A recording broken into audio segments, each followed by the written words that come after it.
Rivers shaped the fate of empires, carving boundaries not just in the land but in the very destinies of those who lived beside them. These waterways were more than just sources of life. They were the silent architects of history, guiding the rise and fall of civilizations.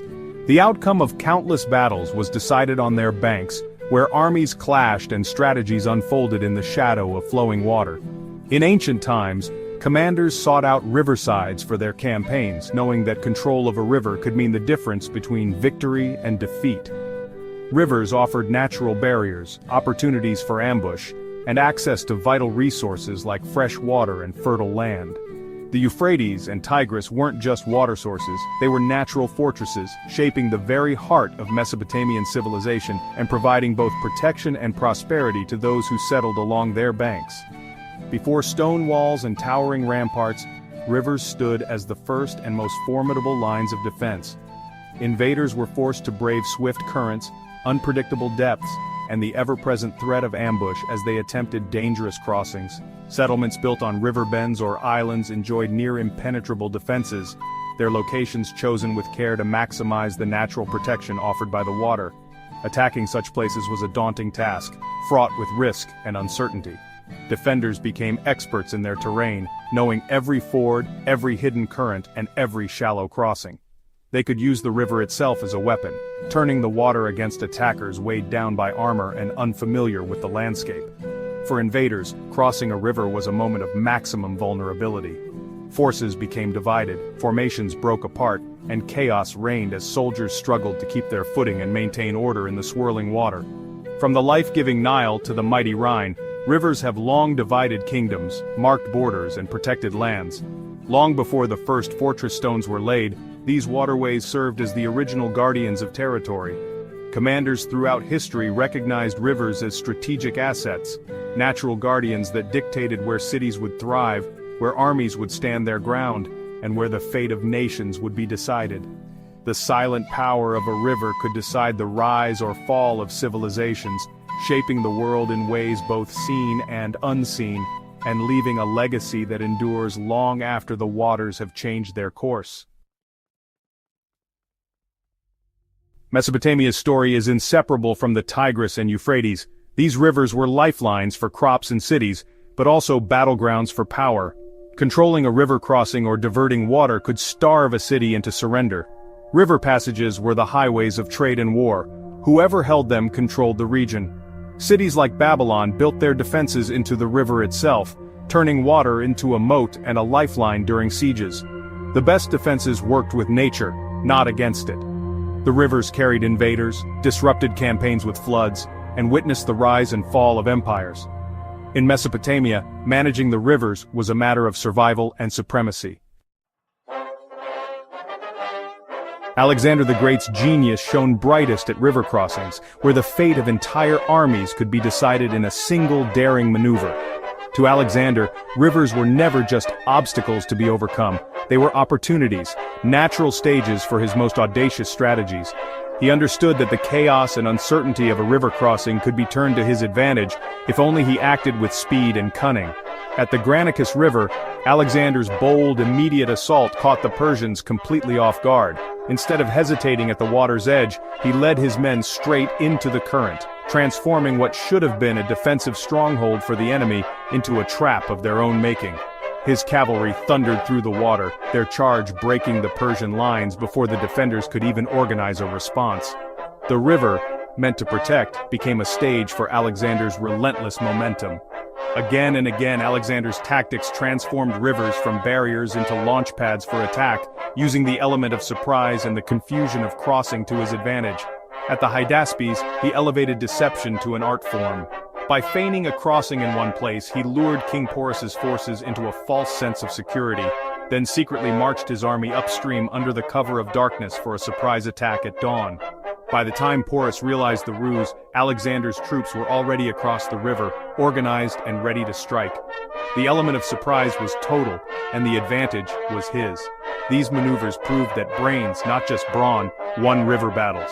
Alexander's ability to read the terrain, anticipate his enemy's moves, and act decisively set him apart from every other commander of his age. His mastery of river crossings became a hallmark of his campaigns, a signature that left his enemies wary and historians in awe.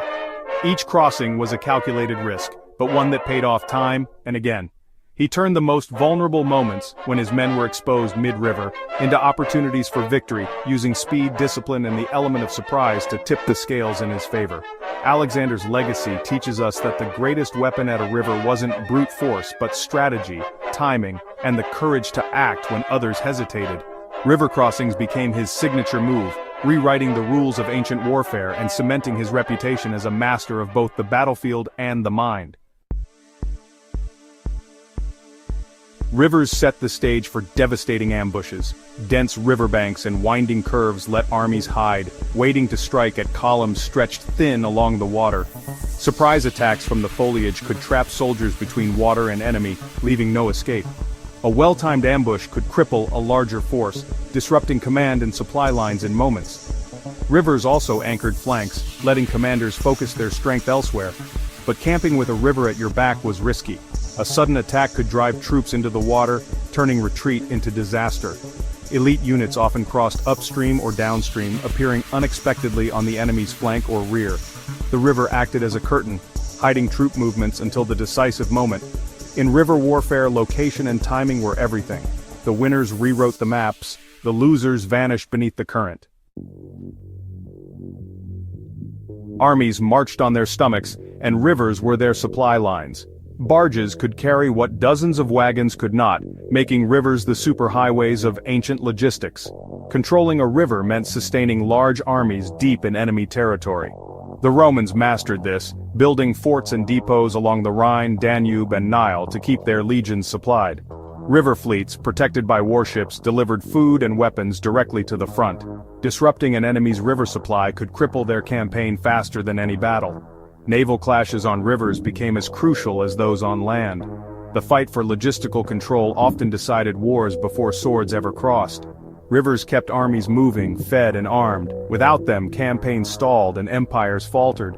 The true power behind ancient warfare often flowed quietly between the banks. Rivers could be as treacherous as they were useful. Floods, droughts, and sudden weather changes could turn a strategic advantage into disaster overnight. Hannibal's victory at the Trebia River showed how cold water and exhaustion could destroy an army before the battle even began. Riverbeds hid mud and drop-offs, currents could drown even the strongest soldiers. A river crossing was always a gamble, nature's variables could upend the best-laid plans.